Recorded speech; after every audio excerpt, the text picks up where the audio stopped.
Picture two people, both generous, both kind, both always ready to help. The first one gets promoted, celebrated, remembered.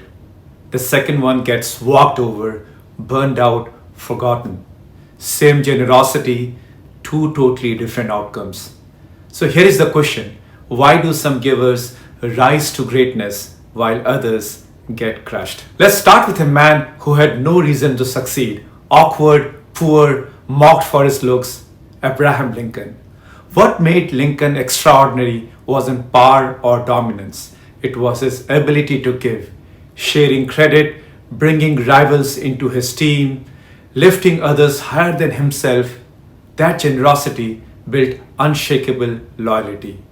So, giving can be the ultimate strategy for success, but only if done right. But here is the danger: not all giving leads to triumph. Some givers get exploited. Think about Jonas Salk, the man behind the polio vaccine.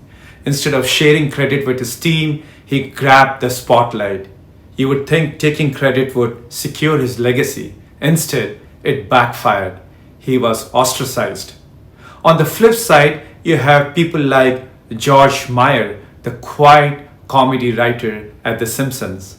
He almost never wrote the first draft, though he could, but he never did. Instead, he rewrote, polished, and helped young writers shine. He gave credit away and in return became the genius maker behind some of the funniest TV ever made. Two paths: giving that multiplies versus giving that destroys. Why the difference? Here is where the science comes in. Some givers give blindly, without boundaries. They say yes to everything, give until they are drained and end up forgotten. But successful givers, they are strategic, they set limits, they focus their generosity where it scales. Take Adam Rifkin as an example, one of the most connected person in Silicon Valley. He did not burn himself out trying to solve everyone's problems.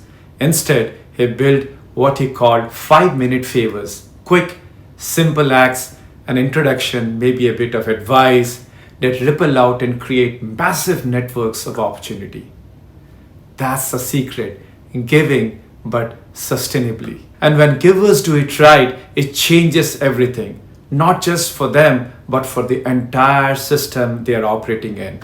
Hospitals with strong psychological safety, they report more mistakes, but they are actually safer because people trust each other enough to speak up. While the hospitals which do not have that kind of a culture, they'll perish. Professors like C.J. Skender, they see hidden potential in students, believe in them, and create leaders who might have been invisible otherwise. Even in influence, takers try to dominate through fear. Givers, they win through prestige, earn respect, not forced obedience. And prestige always lasts longer. There is even a quirk of psychology called the pratfall effect. When an expert makes a small mistake, people actually like them more. Vulnerability works, but only if you have proven competence first. That's what givers understand. They listen more than they talk. They ask questions instead of selling. They make others feel important, and that's what makes them influential. So we come back to our paradox. Two givers, one gives without limits, burns out, gets ignored. The other gives strategically, builds trust, creates value, and rises. The difference isn't generosity itself, it's whether you give in ways that multiply or ways that drain. Because in the end, success isn't about how much you take, it's about how much you give and how smartly you do it. So here is my question to you. Are you giving in ways that lift others and yourself? Or are you giving in ways that quietly crush you?